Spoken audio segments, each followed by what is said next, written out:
Muy buenas tardes. Buenas tardes, amigos y amigas de Casa Abierta, que hoy nuevamente nos hacen el honor de estar presente en esta reunión educativa en que nosotros hemos querido desde Casa Abierta mantener ese contacto, esa formación, ese estar atento a cada uno de ustedes y agradecidos de esa respuesta que ustedes nos dan a cada uno de nosotros. En este viernes que continúa lluvioso, ya hemos tenido varios viernes, que esa lluvia nos pone en contacto incluso con algo de salud mental, que es lo que hemos venido trabajando durante este tiempo, estos años ya, desde Casa Abierta. Porque a raíz de hace 2 semanas que vivimos una experiencia, pues cuando llueve ya en la tardecita como que hay una alerta, hay un volverá, pero a Dios gracias ocurrió y podemos respirar, podemos estar tranquilos y volver a disfrutar de que la lluvia nos trae 1000 bendiciones, 1000 bienestares con ella. Pues asimismo, en este día, en este viernes, estamos entrando en ese reunirnos para tratar un tema muy especial que es muchas veces desconocido, que nos llega como en un momento donde la desesperación, la tristeza, el agobio, pues nos embarga. Y por eso en esta tarde hemos invitado a una persona muy especial, una persona con una amplia formación en su área, que nos va a estar acompañando con el tema de los trámites legales después del fallecimiento de un ser querido. Fíjense que es un momento difícil, que es un momento de turbación, pero hay temas legales que trabajar, que tratar, que ir asumiendo. Y en el día de hoy, pues vamos a tener, con ella podemos decir a la licenciada, a la maestra, a la persona, a esa cercanía, porque su formación inicia con su licenciatura en Derecho en la Pontificia Universidad Católica, madre y maestra. Continúa posteriormente ese nivel de formación, tanto a nivel nacional como internacional, en cuanto a lo que es el posgrado en Comercio Exterior y Finanza Internacional, así como un posgrado en Comercio Internacional y Economía Internacional, que lo desarrolla en la Universidad de Barcelona, en España. Posteriormente, entra en una maestría en Derecho Administrativo de Estado, que realiza en la Universidad de Salamanca, en España. También en Derecho Comercial y Societario, en fideicomiso, en arbitraje, en el lavado de activos, financiamiento territorial y una serie de temas ligados al tema de derecho, al tema de la legalidad, al tema que en el día de hoy nos compete, pero desde ese marco ligado a la salud mental. Recuerden que este encuentro lo tenemos desde nuestra campaña cuidar la salud mental, una acción por la vida. Y justamente con esta visión, pues también queremos que en ese momento difícil en que hemos perdido a un ser querido y a sabiendas que estando en este mundo mucha legalidad se envuelve, hemos querido traer con nosotros en esta tarde a Cristina Santana. Cristina Santana, como les decía, a nivel de formación, mucho riqueza vamos a tener en ella. Pero no solo a nivel de formación, sino que también ella procura mantener en su haber ese desarrollo holístico para buscar el bienestar, para que la persona esté en esa estabilidad de salud mental, que es lo que durante todos estos viernes hemos procurado facilitar a cada uno de ustedes. Este viernes no es la excepción. Tenemos una riqueza de personas que va a ser escuchada por unas riquezas de personas, porque sabemos que cada uno que están aquí acompañándonos, como cada viernes, aquellos que hoy se integran a la familia Casa Abierta, pues le damos la bienvenida a todos y cada uno. Recordando que esta transmisión pues va a estar tanto en Facebook por su espacio de Casa Abierta RD, como que posteriormente lo va a estar siendo colgado en el canal de YouTube Casa Abierta RD, en el cual esperamos que ustedes puedan transmitir, que ante la riqueza que hoy escuchemos, compartamos, pues podamos interesar a otros en este tema, podamos transmitir el conocimiento que en esta tarde vamos a compartir a través del YouTube, a través del Facebook y de todas aquellas redes sociales que como Casa Abierta RD hacemos presencia en este mundo virtual. Pero es hora de escuchar, es hora de aprender, es hora de conocer a nuestra invitada de hoy, Cristina Santana, que nos va a estar compartiendo el tema de los trámites legales después del fallecimiento de un ser querido. Bienvenida, Cristina. Este espacio es tuyo. Esperemos que por mucho tiempo. Adelante. Hola, María Teresa, ¿cómo estás? Todo bien, gracias a Dios. Demasiada información sobre Cristina. Demasiada información, no, ciertamente. Sí, la verdad es que me sentí como tenemos un plato fuerte para compartir en esta tarde.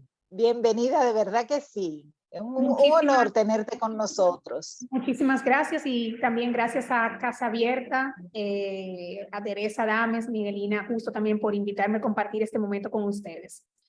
Principalmente yo me declaro que soy una aficionada al derecho, ¿verdad? Tengo mucho tiempo de práctica, voy a tratar de llevarlas, y bueno, llevarles, no sé si hay hombres también, llevarles a que crucemos un poco de información con relación a estos procesos de trámites legales, ¿verdad? Que uno tiene que, bueno, que todos, de una forma u otra, tenemos que hacerle frente cuando o un familiar cercano, un amigo fallece. Lamentablemente estos temas no son fáciles por una situación clara, y es el hecho de que nos vemos frente a estos temas en situaciones de mucha vulnerabilidad. Yo tengo una presentación hecha, pero a mí me gustaría que fuera más bien tipo conversación, con tal de ir respondiendo las dudas que ustedes tengan o las inquietudes que ustedes tengan a medida que vaya surgiendo. No sé si como ustedes lo han manejado anteriormente, si por el chat o levantan la mano y yo me paro un momentico. O sea, yo sé que ahí no hay tantas personas, son 13 participantes que hay ahora mismo en pantalla, pero como ustedes lo deseen, no sé, María, cómo ustedes lo manejan en este caso, si al final o se hacen intervenciones en el proceso. Bueno, como te sea cómodo realmente. Tú estás a cargo en el día de hoy. si hay un momento en que deseas la participación de nosotros, de lo que te estamos escuchando, pues igualmente puede ser o bien a través del chat y te acompañamos a la lectura de aquellas mensajes, de preguntas o cuestionamientos que tengas, o la persona en un momento puede abrir su teléfono, expresar su inquietud según el momento que tú entiendas que así puede ser. Ok, lo primero que me gustaría saber es si ustedes están viendo la pantalla que yo estoy presentando. En este momento sí. Ok, perfecto. Entonces, lo podemos ir para hacerlo lo más llevadero posible, ¿verdad? Y lo más coloquial posible, que no se vea algo tan formal. Bajarle un poco el tono a la conversación. Entonces, a medida que vayan surgiendo las inquietudes, yo no tengo ningún tipo de problema. María, yo no veo ahora mismo por la presentación las intervenciones o chat, pero si usted me ayuda con eso, yo se lo agradezco. Excelente. Estaremos pendientes. Ok, entonces, mi nombre es Cristina Santana. Yo trabajo desde Trilex Legal, una firma de abogados con poco tiempo de incorporación. Sin embargo, yo tengo de experiencia en el manejo de este tipo de procesos aproximadamente 20 años. O sea que me siento un poco familiarizada con el proceso. Voy a tratar de ser lo menos legalista posible. O sea que si ustedes entienden que en algún momento me disparo, ¿verdad? Me emociono y se me van palabras legales que no se puedan entender bien el significado o el trámite per se, entonces ustedes me avisan. Bueno, entonces el tema al cual nos convidan hoy es específicamente esos trámites legales después de la pérdida de un ser querido. En esencia, los trámites legales que se suscitan cuando uno pierde una persona querida es el primero es la obtención del certificado de defunción. Ustedes saben que el certificado de defunción es el acta, ¿verdad? Que nos emite el acta de defunción, no las emite la oficialía. En momentos hay funerarias que hacen el trámite de manera directa. Sin embargo, después de pandemia, muchas funerarias, por la cantidad de casos que ha tenido que manejar, ha solicitado que, bueno, que las familias de manera directa sea quien soliciten estas gestiones, ¿verdad? Entonces, de acuerdo a nuestro ordenamiento jurídico, nosotros tenemos un requisito que es precisamente el registro de esa defunción. Y ese registro de la defunción de la persona o el fallecimiento se hace en las oficialías del Estado Civil. Y es en la oficialía del Estado Civil, no donde la persona nació, sino donde la persona falleció. ¿Ok? O sea, si yo fallecí, bueno, si un familiar, por ejemplo, falleció, un amigo falleció, vamos a decir, en la Abel González, entonces se identifica, Abel González avanzada en la Lincoln, se identifica la oficialía del Estado Civil que le corresponde por esa ubicación.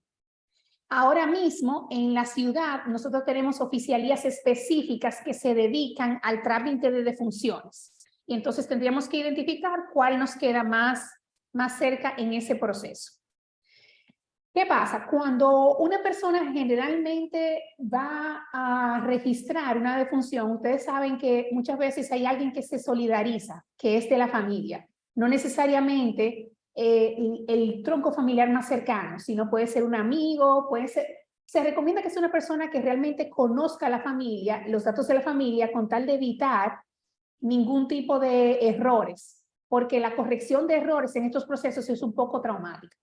Entonces, al momento de hacer una declaración, lo que se llama una declaración oportuna, que es en los primeros 30 días de que la persona, 15 días de que la persona fallece, entonces hay que llevar del declarante, que sería la persona que va a hacer dar la información, la cédula, el acta de nacimiento, eso es facultativo, el acta de nacimiento muchas veces se requiere para confrontar información, y más si la persona no tiene, la persona que haya fallecido no tiene el dorso de la cédula, los datos de la oficialía o registros del nacimiento. Ustedes saben que al dorso de la cédula de uno generalmente aparece folio, el número de acta y demás, que son los indicativos que le permite al oficial de Estado Civil buscar en los libros internos las informaciones del nacimiento de la persona que ha fallecido. Y está también la certificación expedida por el tribunal, por la clínica u el hospital. Esto, si la persona no ha fallecido por ejemplo, en una casa, porque si fallece en un lugar fuera de una clínica, entonces ustedes saben que antes de mover el cuerpo y llevarlo a la funeraria, pues entonces se hace un levantamiento por un médico legista. Entonces, ese médico legista tiene que hacer una certificación de defunción. Todos esos trámites son importantes que se identifiquen las informaciones, especialmente las informaciones del difunto. ¿Por qué? Porque cuando omitimos número de cédulas, cuando omitimos, por ejemplo, los nombres, muchas veces hay por la premura, por la rapidez, porque la persona que declara está en un padecimiento de un dolor fuerte, se hacen declaraciones a la ligera y no se toman en cuenta, por ejemplo, todos los nombres de la persona que ha fallecido o los apellidos, o por ejemplo, se toma como referencia el nombre como es llamado, el apodo, no necesariamente el nombre de nacimiento, y eso puede traer complicaciones porque muchas veces la persona que está tomando la nota no es lo suficientemente cuidadoso y no pide la cédula. Entonces eso, al momento de hacer las transcripciones que se requieren hacer ante la oficialía, pues entonces puede traer sus problemas. Y ustedes saben que estamos en la República Dominicana y que un problema de este tipo no puede durar, aunque se vea sencillo, 45 días hasta un par de meses, dependiendo del caso, pero se supone que se resuelva bastante rápido. Entonces, si en dado caso no nos da tiempo a hacer una declaración oportuna, ¿verdad? En tiempo, pues entonces recurrimos a lo que se llama una declaración tardía. La declaración tardía tiene unos requisitos adicionales y es que se tiene que, mientras el otro tipo de declaración, una declaración que lo puede hacer cualquiera de nosotros, ¿verdad? Sin ningún tipo de formalismo adicional, porque lo que se requiere son documentos que se tienen generalmente a mano. En la tardía se requiere la participación por lo menos de un notario. ¿Por qué el notario? Porque tiene que hacer un levantamiento de un acto de notoriedad donde se levantan las informaciones de en qué momento, cómo y cuándo falleció la persona, acompañado a los demás documentos que se habían recibido. Y en este caso pasa que el tribunal correspondiente tiene que ratificarlo, ¿ok? Esa defunción tardía. Entonces, cuando ya tenemos el acta de defunción, ¿verdad? Iniciamos un proceso que muchas veces lo llaman determinación de herederos, lo llaman declaración sucesoral. En el argot normal, argot popular, se suele llamar determinación de herederos. Sin embargo, está incorrectamente utilizado el término porque ese término se utiliza para un proceso que es judicial, donde se determinan herederos, o también se utiliza para un proceso ante la jurisdicción inmobiliaria, que es la dependencia del orden judicial, cuando ya hay inmuebles involucrados. Entonces, el término correcto de utilizar al momento que fallece una persona es, bueno, se abre la sucesión. ¿Y qué es la sucesión? La sucesión es la transmisión del conjunto de bienes o derechos y obligaciones que tenga una persona que ha fallecido a aquellos herederos, ¿ok? O causavientes. Y comúnmente también se le llama herencia. Aquí me detengo un poco. Cuando hablamos de sucesión, los cónyuges, que es el esposo o la esposa, ¿verdad?, de la persona que fallece, no son parte de la sucesión. ¿Por qué?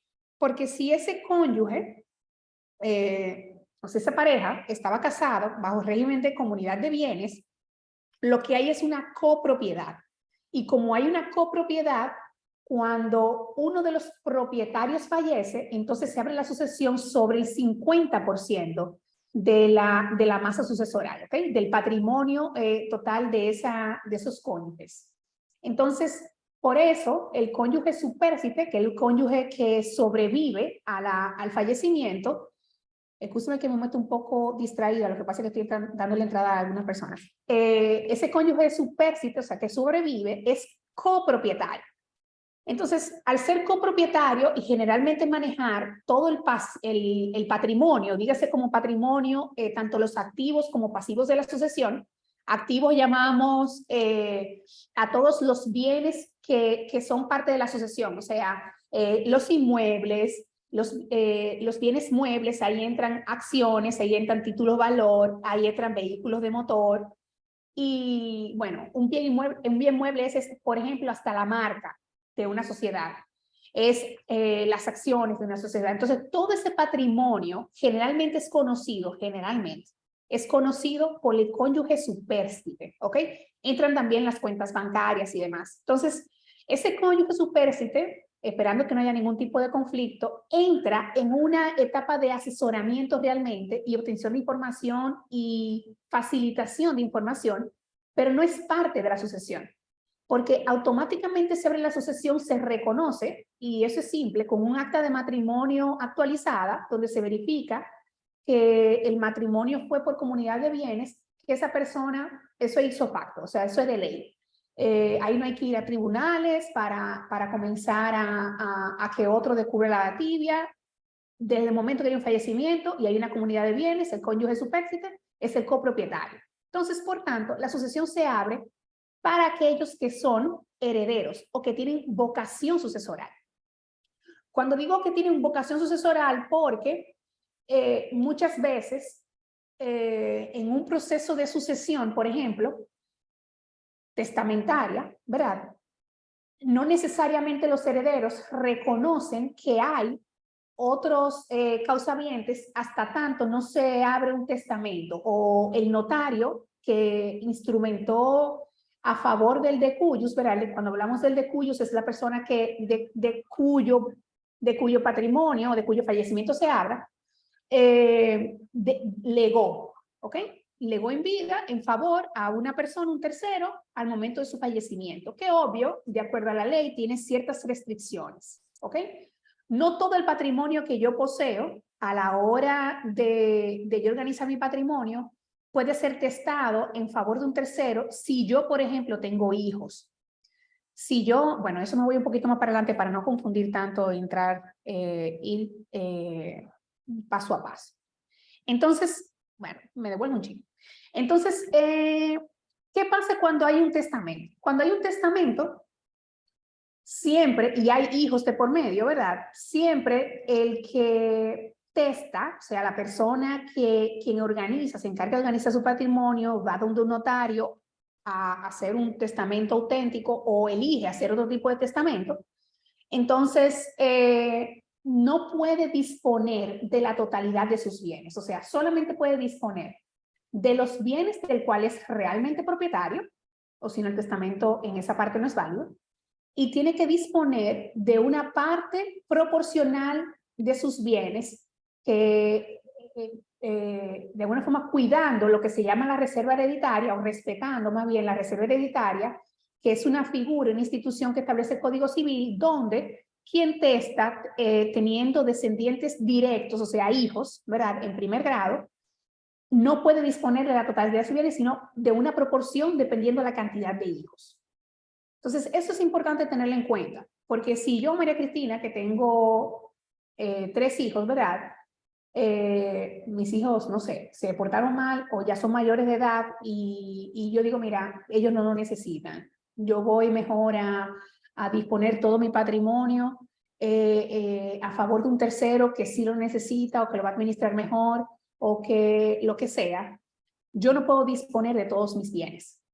Entonces, mis hijos en ese caso, siendo mayores de edad, pudiesen intentar un proceso de reclamación ante el tribunal correspondiente, el tribunal de familia, y contestar, o sea, reclamar al tribunal de la aplicación de la validez de ese testamento, porque ese testamento está violando lo que se llama la reserva hereditaria. ¿Ok? En ese caso, mis hijos pudiesen tener derecho a lo que la reserva hereditaria le guarda en favor de ellos, y en ese tercero que yo decidí testar, quedaría entonces el resto del patrimonio. No es que no se puede hacer, pero hay que cumplir con lo que establece la norma para hacerlo. Entonces, si no me entienden o voy muy rápido, me dejan saber, por favor. Entonces, muchas veces hablamos de, bueno, el impuesto de sucesiones, que son muy alto, qué yo debo hacer, cómo lo debo hacer. Lo primero es que el impuesto de sucesiones es un solo impuesto en la República Dominicana. Hasta hace unos años, el impuesto era una locura, era un 25% del valor del patrimonio declarado, y los recargos eran, bueno, hay veces que era mejor dejar el patrimonio impuestos internos que presentar una declaración jurada de sucesiones. Entonces, ahora mismo, luego de las normativas vigentes que nos aplican, el impuesto que se aplica a la transferencia de patrimonio sucesoral es de un 3% fijo. Ese 3% solamente varía cuando los herederos no son dominicanos. Si los herederos, por ejemplo, de cuyos, o sea, de quien su fallecimiento se trata, de la sucesión se trata, ¿verdad?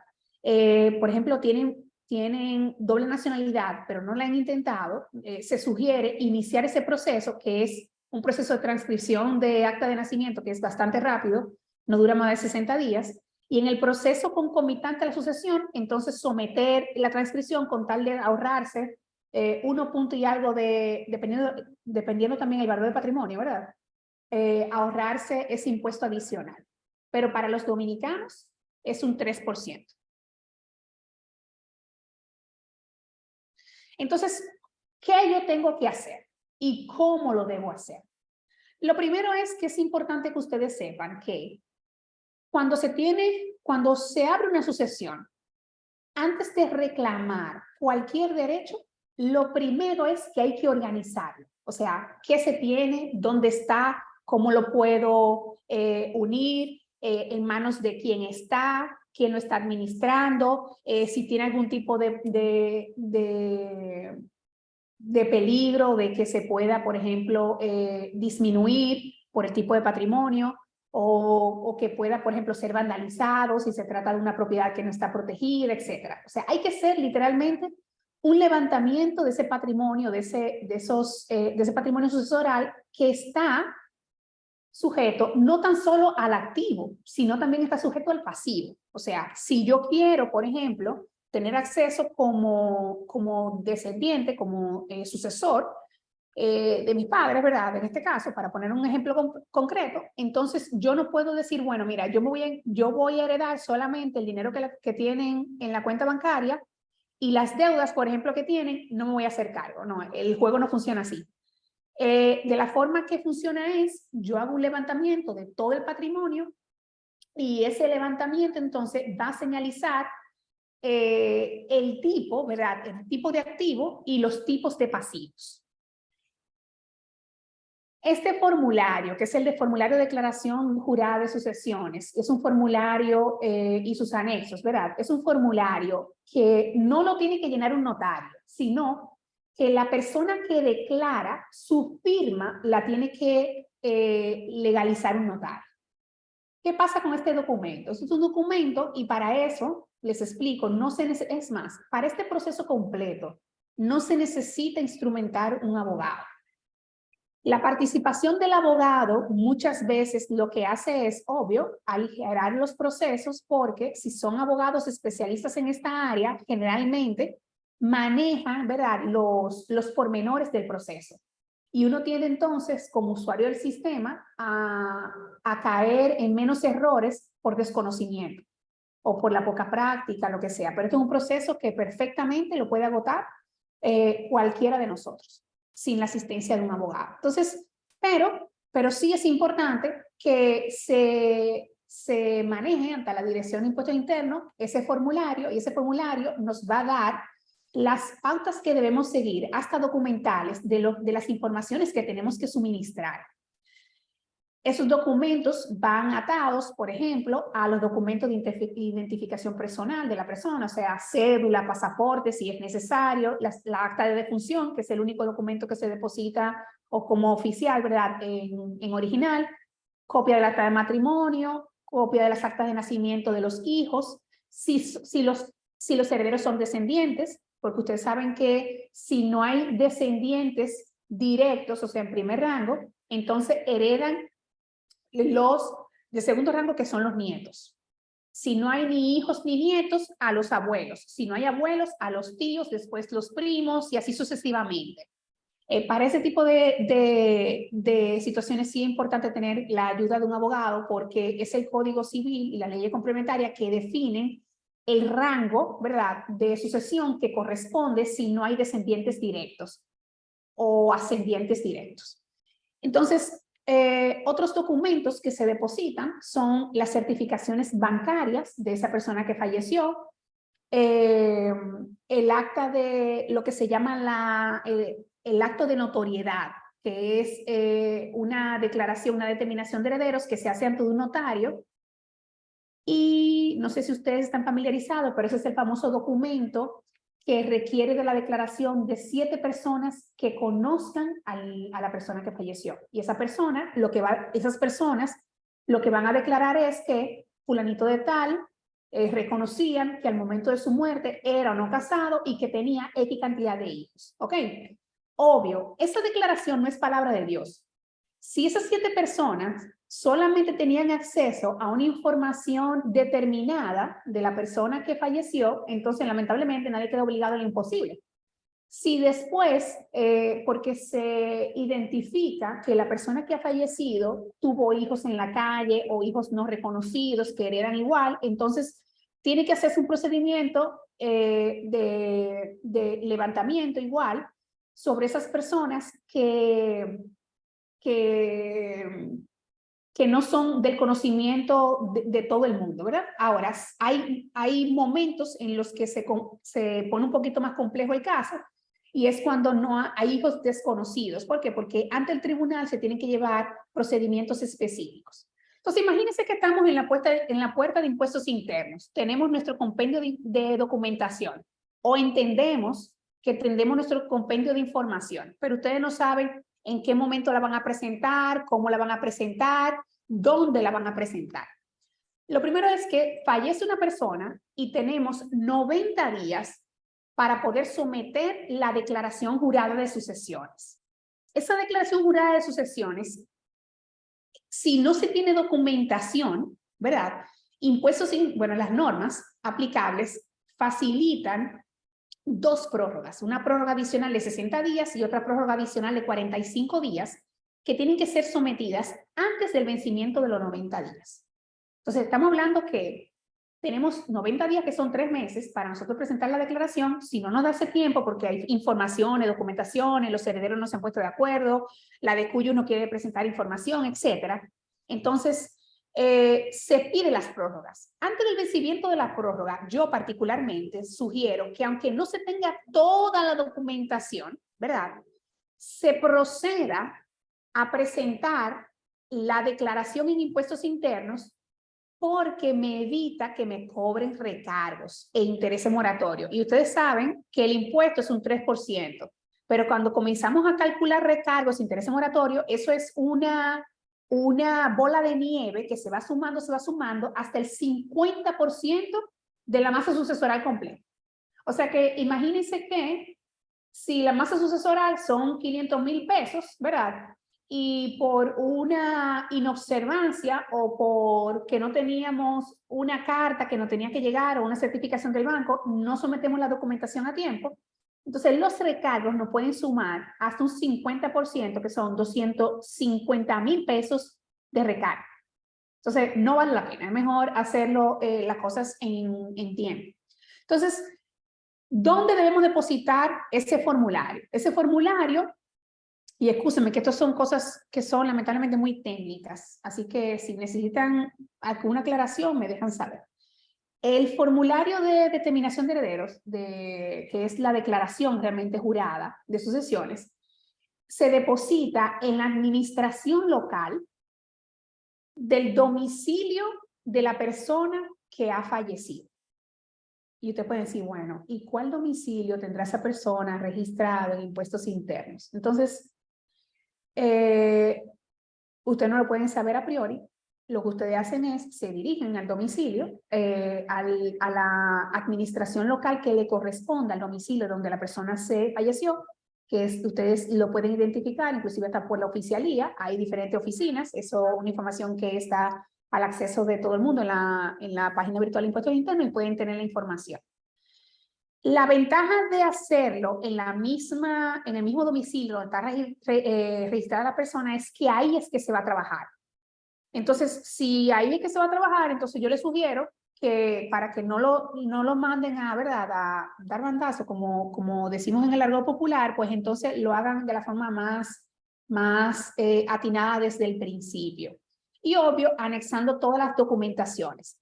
Hay documentaciones que se constituyen como soporte, que son todo lo que usted dijo en la declaración, que era el patrimonio de la persona que falleció, y que usted está reconociendo. O sea, si usted está diciendo, por ejemplo, que la persona tiene una cuenta bancaria en el Banco Popular, usted no lo puede afirmar porque usted ha encontrado un estado bancario de hace 5 años en la casa revisando dentro de un libro, no.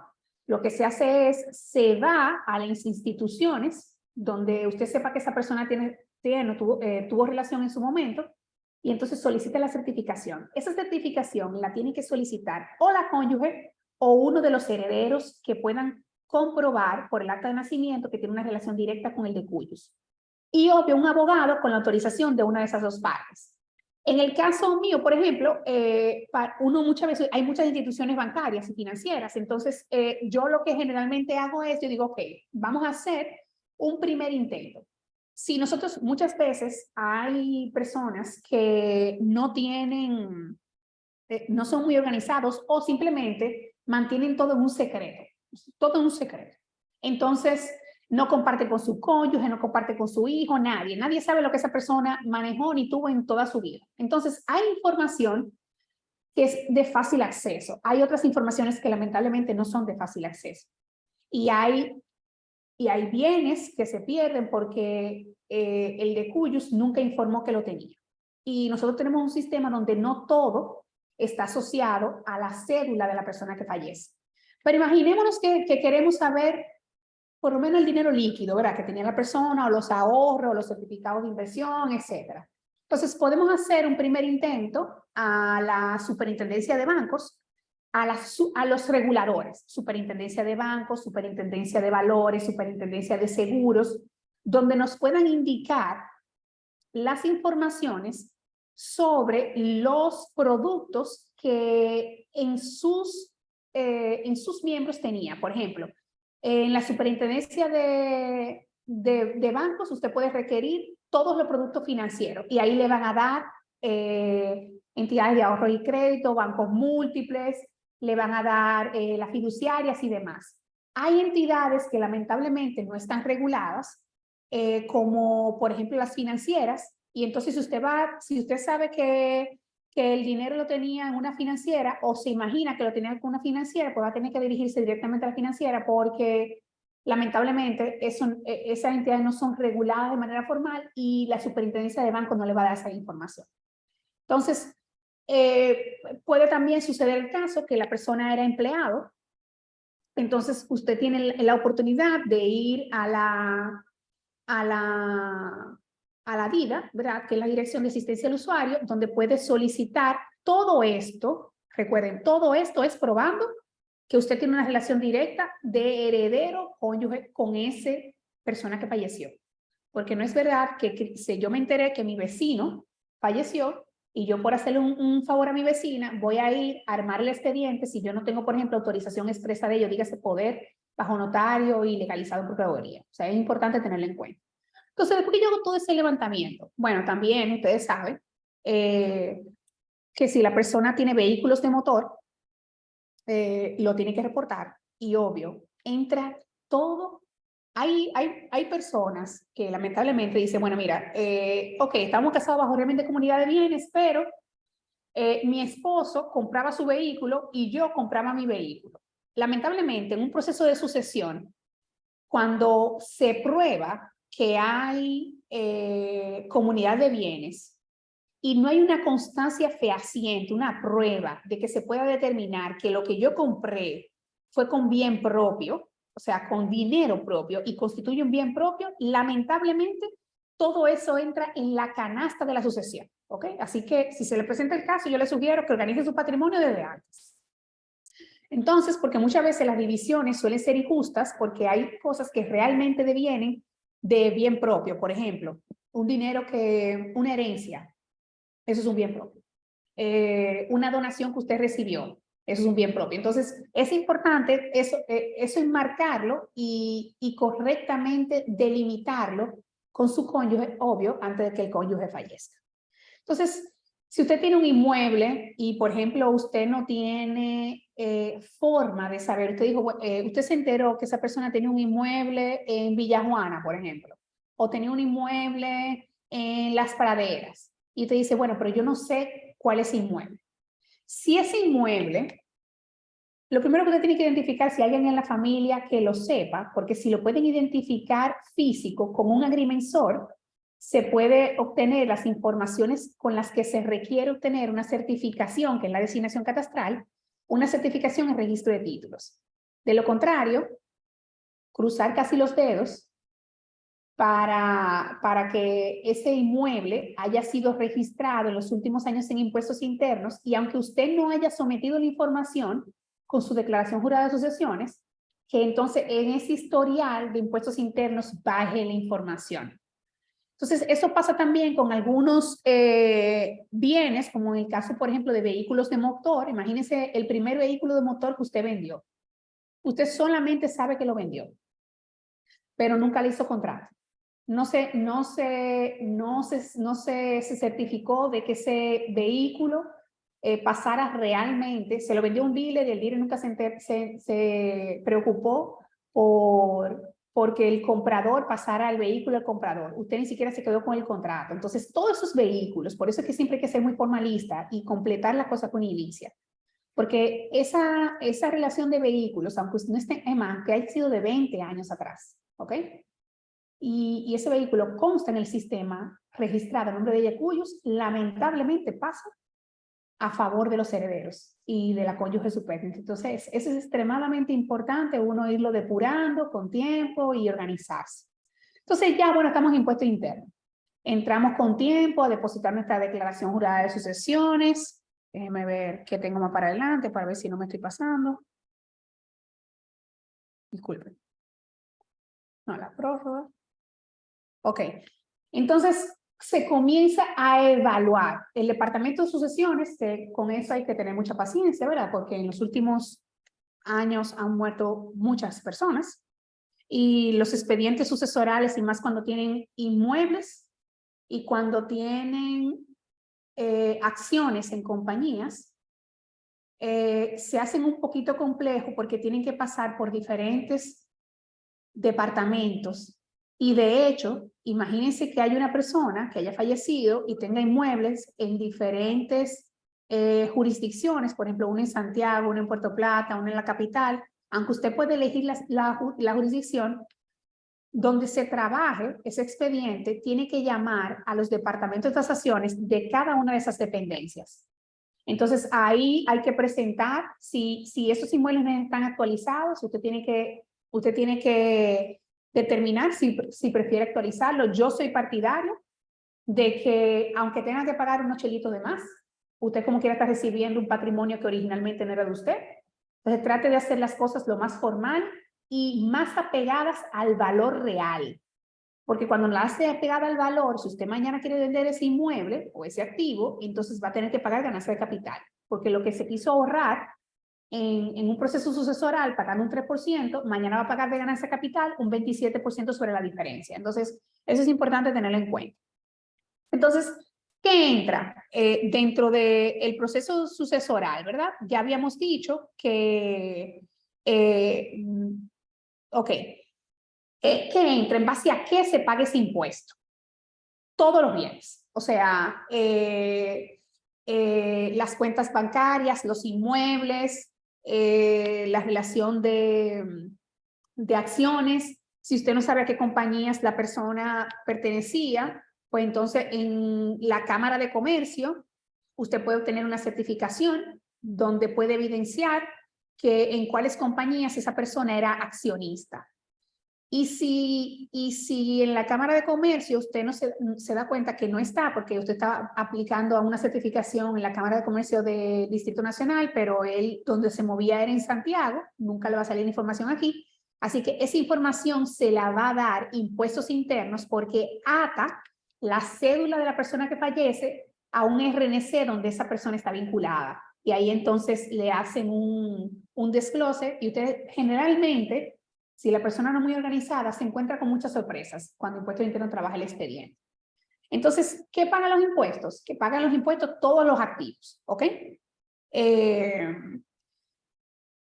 Cuando hablamos, déjame ver, en la declaración hay una parte que son aquellos gastos que nosotros podemos presentar para que Impuestos Internos los considere como pasivos de la sucesión y que no nos cobren impuestos por eso, que son los famosos gastos de última enfermedad y todo lo que tiene que ver con los gastos funerarios y deudas mortuorias. Déjeme explicarle eso claramente.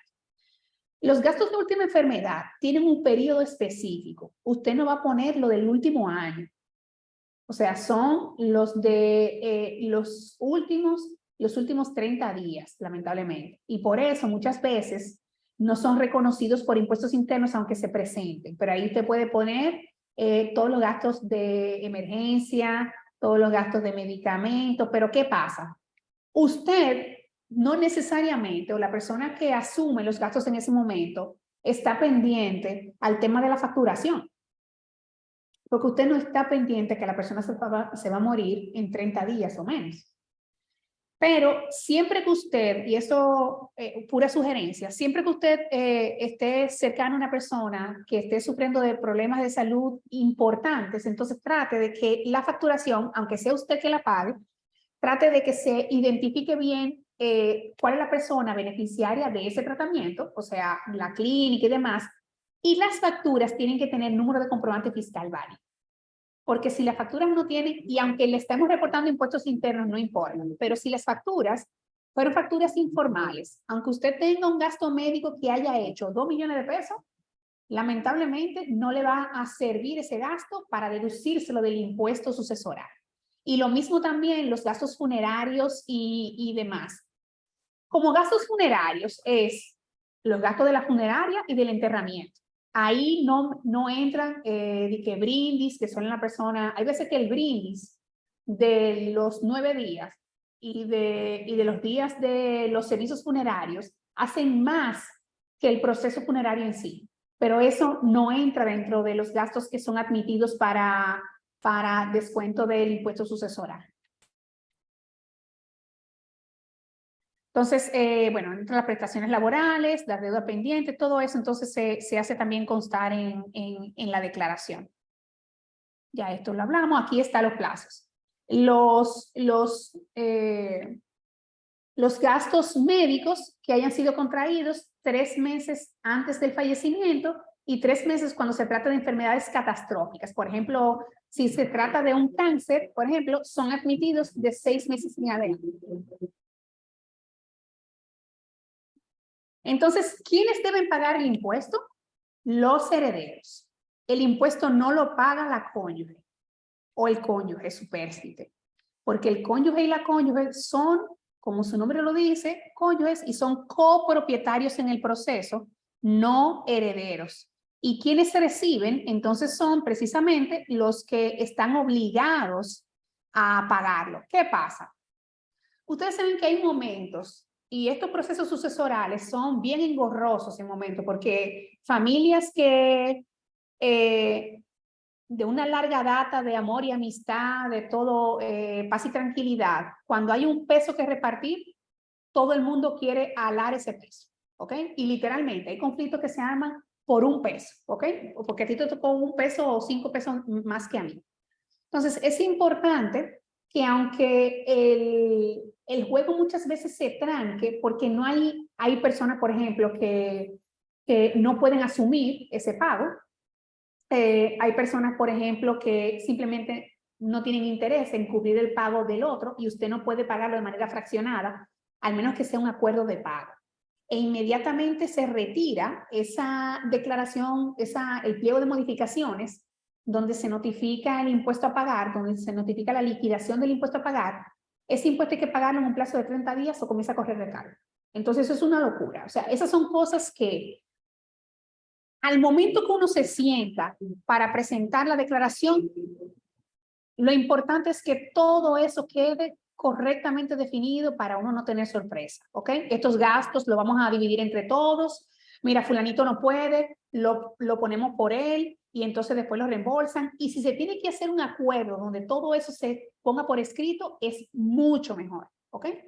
Porque es muy difícil, lamentablemente, y generalmente pasa así, en que es uno o dos de un conglomerado de herederos que asumen el liderazgo y la representación y obvio se cargan.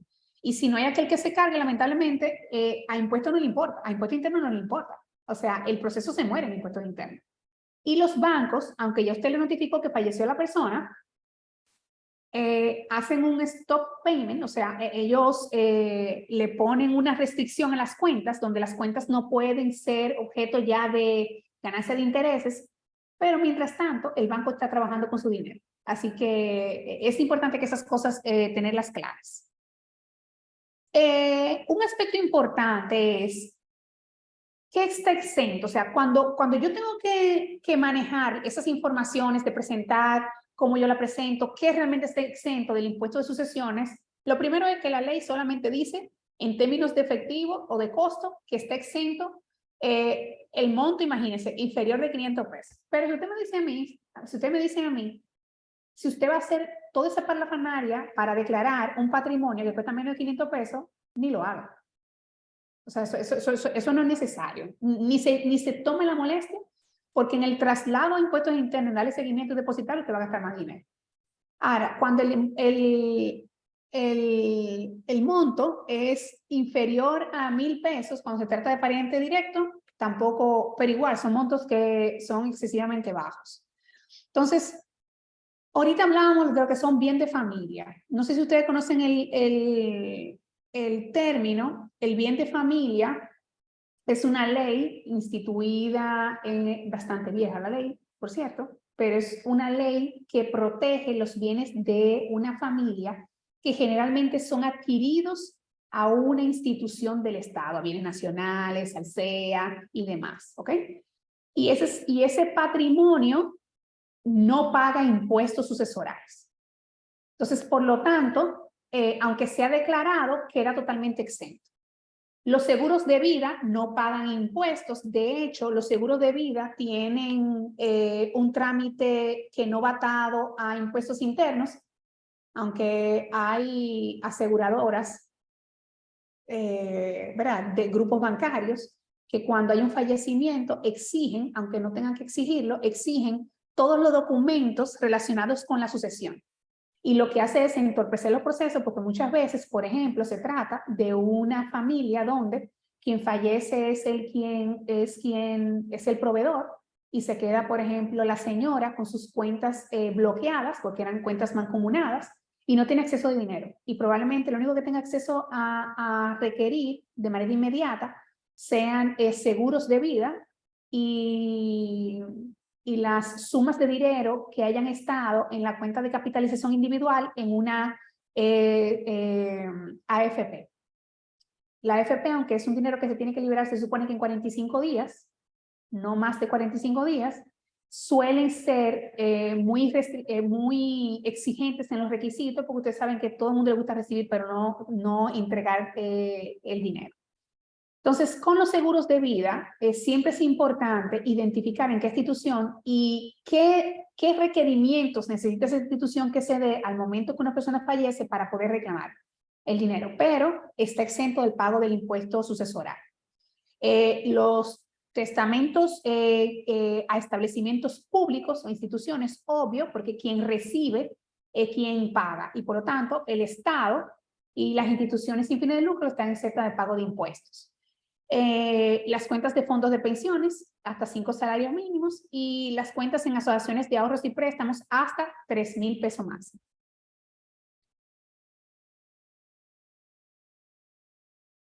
¿Tienen alguna duda o inquietud?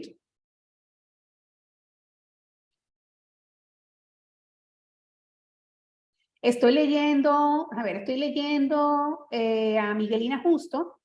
He visto casos en que se desatan conflictos porque uno que siempre mantuvo a un padre enfermo sin recibir ayuda entiende injusto tenga que pagar lo mismo que aquellos que fueron malos hijos. Miren, esto pasa a menudo, o sea, hay hijos y hay hijos, pero lamentablemente, si los padres no fueron lo suficientemente organizados para prever o de alguna forma premiar ese tipo de situaciones, pues lo que pasa es, lamentablemente, que todos los hijos van a heredar de manera igual.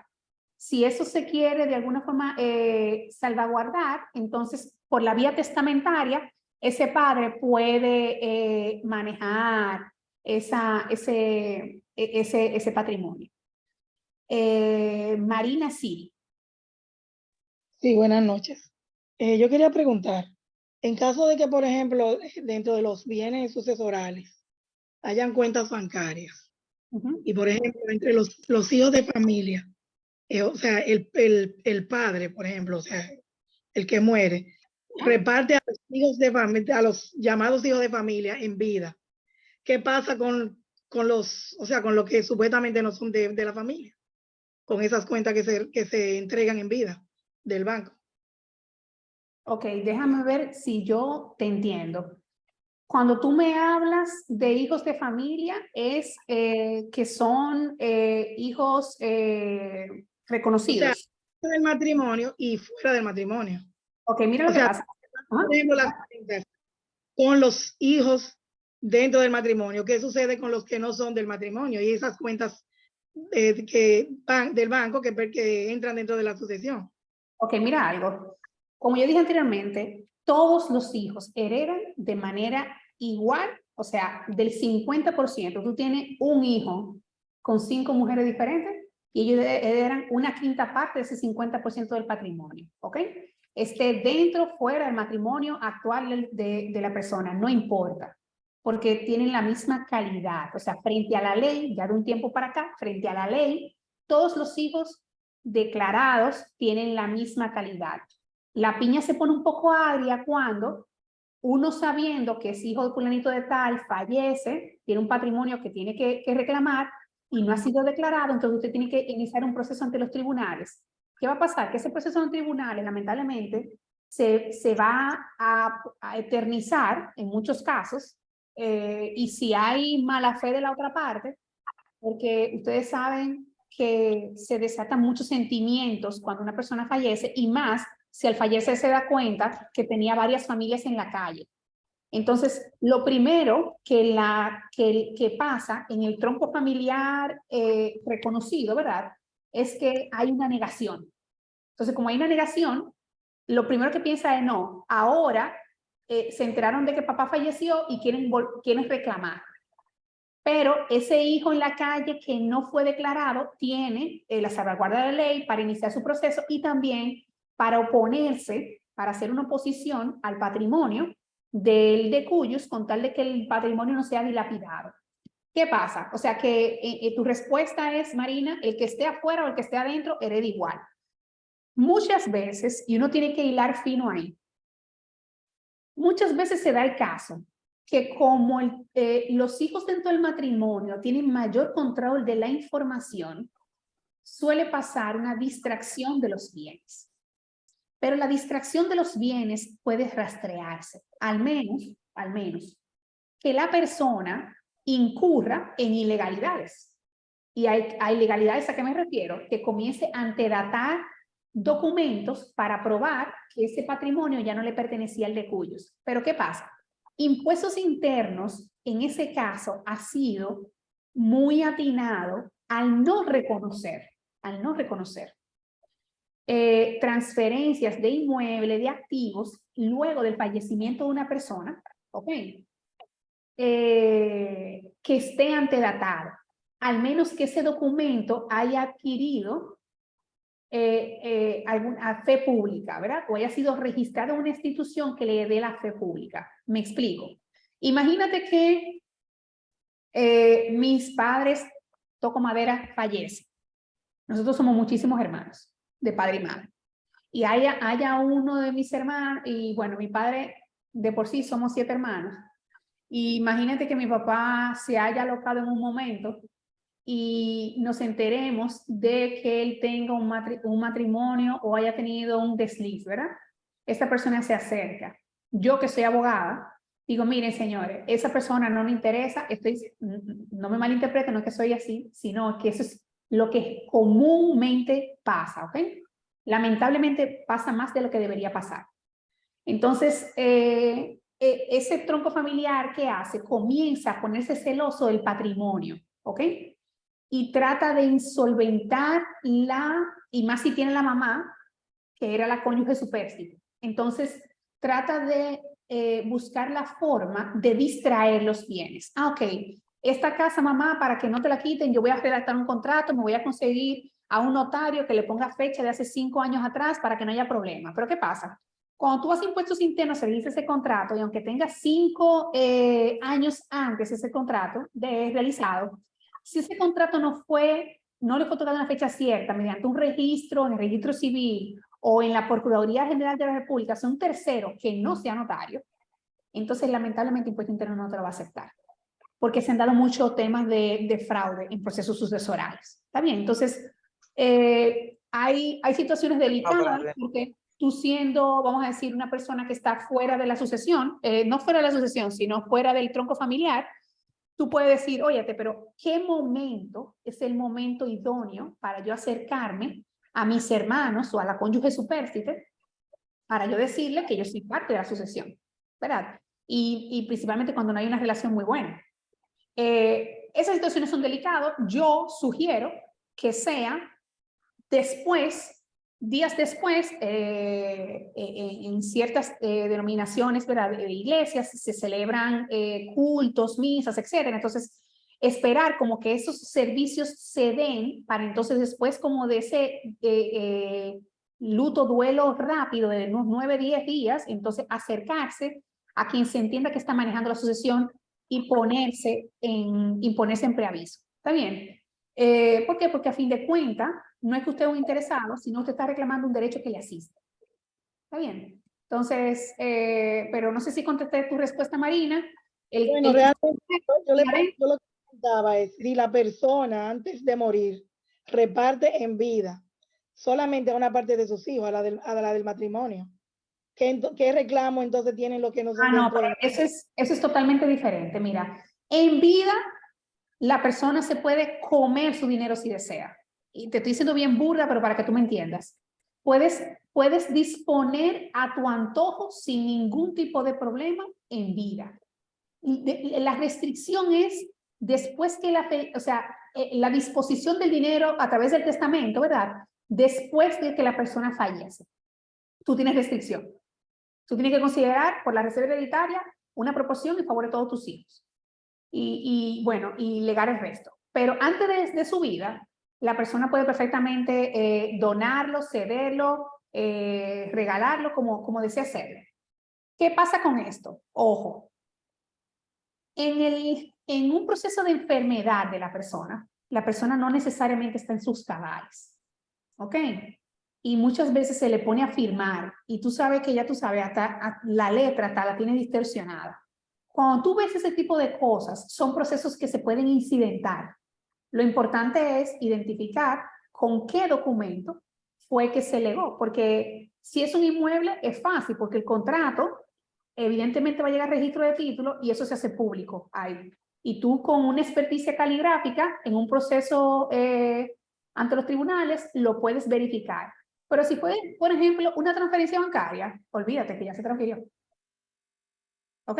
Y más si el heredero, o sea, los hijos cercanos o la cónyuge, eran los que tenían los accesos a la cuenta bancaria. O sea, antes del fallecimiento te digo que es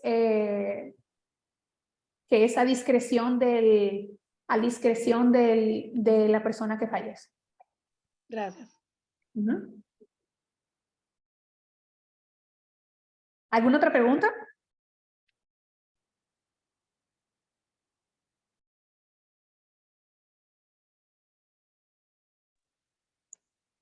En verdad, Cristina, que hemos tenido una cátedra en el tema. Realmente han sido muchos los datos, los procesos que se han clarificado esta noche en cuanto a lo que es este trámite tan difícil por el momento en que se suscita estos trámites realmente.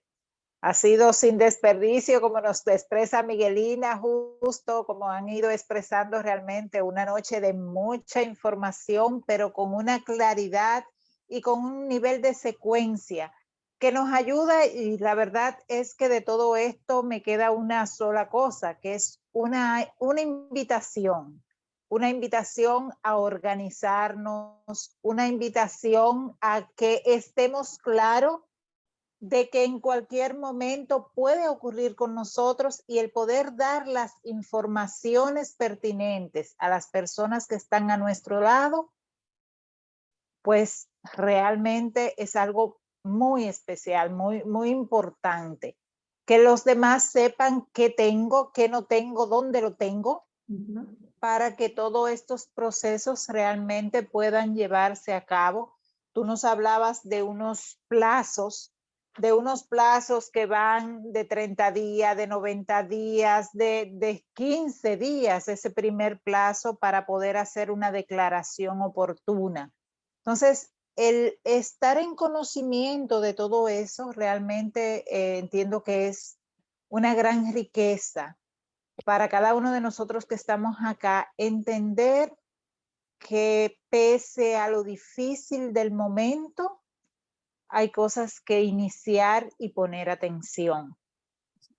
Porque ciertamente la labor, la herencia, no tan solo por la parte material y económica, sino que es el legado de esa persona a quien ha estado con nosotros.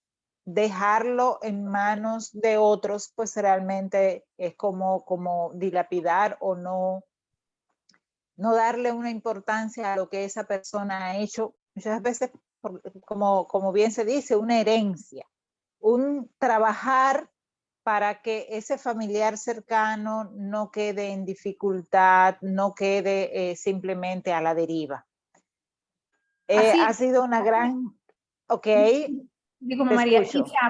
y saber, porque muchas veces uno le da temor a sus familiares, decirle que se organicen, y más si hay patrimonios que son importantes, o aunque no lo sean importantes, o sea, aunque no sean patrimonios ¿verdad? De grandes millones, siempre es importante dejar las cosas claras, porque dejar las cosas claras mantiene un buen clima a nivel de familia a la hora de que el pater family, el patriarca o la matriarca han fallecido. Entonces, yo creo que eso es importante, uno sentarse, poner las cosas en común, con mucho tacto, porque el objetivo no es que tú comiences a reclamar en vida, ¿verdad? Lo que otro está trabajando, sino es simplemente buscar la forma más saludable de llegar a un entendimiento o saber, ¿verdad? Informarse sobre las cosas que son parte del patrimonio de la familia antes de que pase, de que alguien fallezca.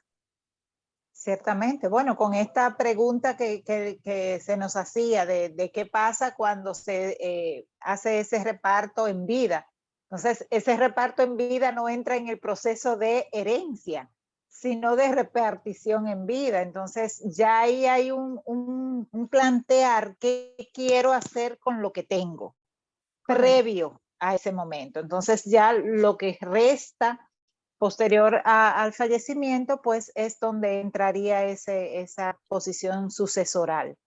Esa clarificación, ¿verdad? De que el cónyuge realmente no es sujeto de esa repartición sucesoral, sino que es ese copropietario, y por lo cual ese 50% ya es de manera legal su patrimonio.